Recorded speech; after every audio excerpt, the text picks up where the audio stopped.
ஐயா ஸ்டாலின் நல்லா கேட்டுக்கு. ஹிந்தி திணிக்கப்பட்ட இந்தியாவிலே தாய்மொழியை திணித்துக் கொண்டிருக்கின்றார்கள் பாரத பிரதமர் நரேந்திர மோடி அவர்களும் உள்துறை அமைச்சர் அமித்ஷாஜி அவர்கள். அவருடைய சொந்த தொகுதி வாரணாசியில முண்டாசு கவிஞன் சுப்பிரமணிய பாரதியினுடைய இருக்கை வாரணாசி. ஹூஸ்டன் பல்கலைக்கழகத்திலே தமிழ் இருக்கை.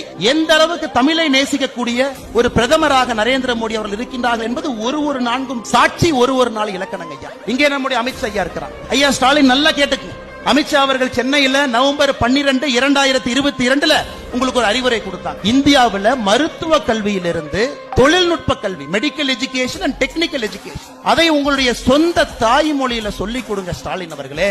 தமிழ்நாட்டில் தமிழ் மொழியில சொல்லிக் கொடுங்க. எந்த அளவுக்கு யோசிக்கிறார் பாருங்க. இவர் 1, 2, 3, 4, 5 தாண்டி மெடிக்கல் எஜுகேஷனை பத்தி சொல்றார். உங்களுக்கு அறிவுரை சொன்னார். எப்படி அமித்ஷா அவர்கள் இந்திய திணிப்பாங்க? இதே அமித்ஷா அவர்கள் இந்த துறையில அமர்வதற்கு முன்பு மத்திய ஆயுதமேந்திய காவல் படை சிஏபிஎஃப் இருக்கிறாங்க. தமிழ்நாட்டில் எத்தனையோ சகோதர சகோதரிகள் சிஏபிஎஃப் போறாங்க. சிஆர்பிஎஃப், சிஏஎஸ்எஃப் நம்ம பாக்குறோம், தமிழர்களை பாக்குறோம், பெருமையா இருக்கு. இதற்கு முன்பு இவர் அந்த இருக்கைக்கு வருவதற்கு முன்பு பரீட்சை எதில் இருந்துச்சுங்க?